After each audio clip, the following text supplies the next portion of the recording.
37 délibérations étaient à l'ordre du jour du conseil municipal de ce mercredi 13 mai. Probablement pour la dernière fois avant le renouvellement des sièges, les conseillers de la mandature qui s'achève se sont réunis sous la présidence de Georges Naturel. Au sortir de la période de confinement strict, le maire a souhaité qu'un compte-rendu de fonctionnement de la municipalité depuis le 20 mars soit présenté aux élus. Il a remercié tous les personnels restés mobilisés pendant cette période, soulignant que de nombreux agents avaient été présents sur le terrain. Ce qu'il faut surtout retenir, c'est que pendant le confinement, l'administration de la mairie ainsi que les élus sont demeurés au service des administrés de Dimbéa. La séance s'est ensuite poursuivie par la présentation du compte administratif 2019.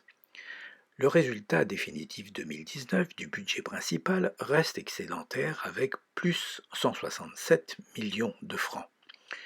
C'est le fruit d'un travail d'anticipation et d'optimisation financière opéré depuis 5 ans en prévision de la dégradation de la situation économique et des baisses de recettes annoncées par l'État et la Nouvelle-Calédonie. En tenant compte des résultats dégagés par les budgets annexes, eau, assainissement et déchets ménagers pour l'exercice 2019, ce résultat du compte administratif totalise un résultat définitif consolidé de 257 877 435 francs, et ceci sans augmentation des tarifs aux administrés. Ainsi, compte tenu du contexte actuel très peu favorable, il convient de poursuivre cette optimisation financière afin de ne pas fortement dégrader le fonds de roulement pour faire face aux enjeux futurs de développement de la commune.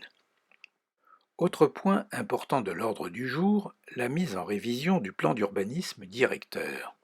Approuvé fin 2012, le PUD de la ville de Dimbéa doit être réactualisé pour tenir compte de l'évolution de l'agglomération et des nouveaux besoins des Dimbéens, en particulier sur la partie nord de la commune. Avec la croissance démographique de la ville et l'implantation du Médipôle sur le territoire de la commune, la problématique d'un nouveau cimetière devient pressante. À cet effet, le maire a donc été habilité à entreprendre une procédure d'acquisition d'un terrain de 13 hectares situé à Katiramona. Enfin, parmi les autres délibérations à l'ordre du jour, on notera toutes celles relatives aux aides pour des associations culturelles, sociales, sportives ou de loisirs.